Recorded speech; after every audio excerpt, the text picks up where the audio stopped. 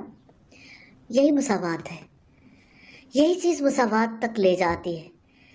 انسان کتنے لوگوں سے حسد کرنے سے بچ جاتا ہے، اور جب سب لوگ ایک لیول پر آ گئے تو اب دیکھیے کہ نہ حسد ہے، نہ باہمی تفاخر ہے، نہ ایک دوسرے پر اپنے آپ کو بڑا ثابت کرنا ہے. تفاخر، تکاثر، یہ سب چیزیں ختم ہو جاتی ہیں. اپنی بربادی کا سبب بھی بنتی ہیں، سوسائٹی کی بربادی کا بھی سبب بنتی ہیں. جیسا کہ رب العزت نے فرمایا الہاکم التکاثر حتی زرتم المقابر. کثرت کی ہوس نے تمہیں غفلت میں مبتلا رکھا ہے، یہاں تک کہ تم لبے گور پہنچ جاتے ہو.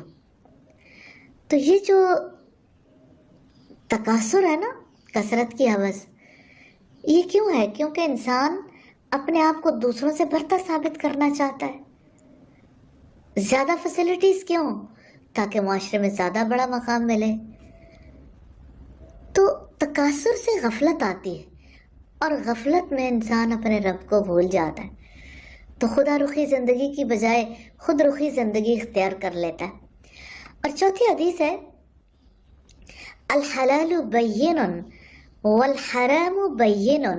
حلال بھی واضح ہے اور حرام بھی واضح ہے، اور ان دونوں کے درمیان شبہ کی چیزیں ہیں. جو شخص شبہات سے بچا اس نے اپنے دین کو بچا لیا. سبحان اللہ، سبحان اللہ. بات یہ ہے کہ شبہ میں پڑنے کی وجہ سے ڈاؤٹ اگر انسان کے لیے فکری طور پر تباہی کا سبب بنتا ہے نا، تو زندگی میں بھی تباہی کا باعث بنتا ہے. شبہ کی چیزوں سے اپنے آپ کو بچانا بہت ضروری ہے.